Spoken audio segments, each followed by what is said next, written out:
ప్రాంతీయ పార్టీల్లో అట్లా మార్చకపోతే అంటే మీకు ఏమవుతుందంటే కొత్తక వింత పాత కొత్త వెరీ సింపుల్ లాజిక్ చెప్పండి. ఆంధ్రప్రదేశ్ చరిత్రలో ఇన్ని సంక్షేమ పథకాలు ఇచ్చినోడు ఎవడన్నా ఉన్నాడా? చెప్పింది చెప్పినట్టు టైంకి వేస్తున్నాడు ఎవడన్నా ఉన్నాడా? లేదు. నాడు నేడు కింద స్కూల్ బాగు చేసినోడు ఎవడన్నా ఉన్నాడా?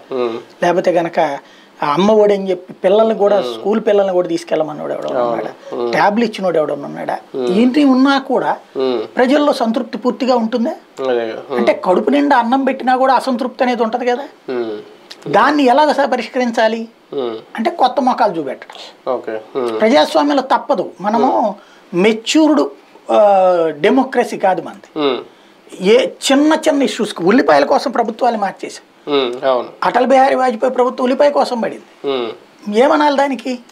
అంటే ఇక్కడ మన సైకలాజికల్ గా మెచ్యూర్డ్ గా ఆలోచించగలిగినటువంటి వాళ్ళు తక్కువ ఉంటారు. మన విదేశాల్లో కూడా అట్లుంటారు. కానీ విదేశాల్లో 60 నుంచి 70% మెచ్యూర్డ్ గా ఆలోచిస్తారు, 30% మంది మాస్ గా ఆలోచిస్తారు. మన దగ్గర రివర్స్, 30% మంది మెచ్యూర్డ్ గా ఆలోచిస్తాడు. ఈ మెచ్యూర్డ్ గా ఆలోచించేవాడు ఎవడు పోలింగ్ బూత్కు పోడు. వీళ్ళందరికి కూడా ఫేస్బుక్ లో, ట్విట్టర్ లో, ఇన్స్టాగ్రామ్ లో ఓటింగ్ ఇస్తే వేస్తారు. అదే ఇమ్మెచ్యూర్డ్ గా ఉన్నటువంటి ఓటర్లు 100కి 70 మంది ఉన్నారు. ఈ 70 మందిలో 69 మంది వెళ్తారు పోలింగ్ బూత్. వీళ్ళకి కొత్త ఒక వింత కావాలి.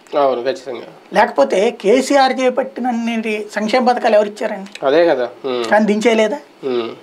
కాబట్టి ఈ దాన్ని సవరించుకోవడం కోసమే కొత్త మొక్కలు.